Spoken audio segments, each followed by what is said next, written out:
যদি তোমার স্যালারি 20,000 থেকে 25,000 টাকা হয়, তাহলে তুমি কিভাবে বছরে একবার ইন্টারন্যাশনাল ট্রিপ বা 1 থেকে 2 বার আমাদের ইন্ডিয়ার মধ্যে ট্রিপ করতে পারবে? খুব ইজি প্রসেস, তেমন কিচ্ছু না।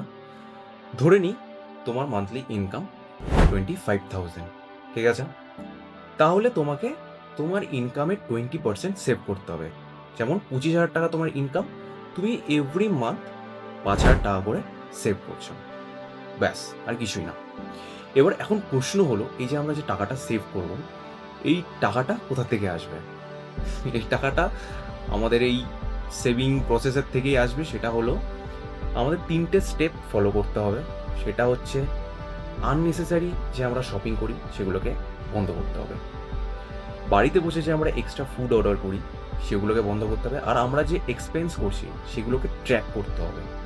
এই 3টে প্রসেস তোমরা যদি খুব ইজিলি ফলো করো, তাহলে তুমি আরামসে প্রতি মাসে 4,000 থেকে 5,000 টাকা সেভ করতে পারো। তো এখন আমাদের সেভ করার পর টাকার পরিমাণটা কত আসবে? তো ধরে নিই, তুমি যদি 10 মাসে 5,000 টাকা করে জমাও, তাহলে তোমার 10 মাস পর তোমার হাতে টাকা আসছে 50,000 টাকা। তো তুমি এই 50,000 টাকা দিয়ে একটা খুব সুন্দর ইন্টারন্যাশনাল ট্রিপ করে আসতে পারবে, বা বছরে ইন্ডিয়ার মধ্যে 1 থেকে 2 বার ঘুরে আসতে পারবে, যেখানে 25,000 টাকার মধ্যে খুব সুন্দর সুন্দর জায়গায় ঘুরতে যাওয়া যায়। ব্যাস, হয়ে গেল, আর কিছুই না। তো এটা এমন কিছু রকেট সায়েন্স না, শুধু একটু ডিসিপ্লিন আর একটা গোল সেট করলেই এই টাকা তোমরা সেভ করতে পারবে। আর এই টাকাটা শুধু ট্রিপের জন্য না, তোমাদের ইন ফিউচারে সেভিংয়ে অনেক কাজে আসবে। ট্রাভেল রিলেটেড যদি তোমরা আরও ভিডিও দেখতে চাও, তাহলে আমাকে অবশ্যই ফলো করে নাও।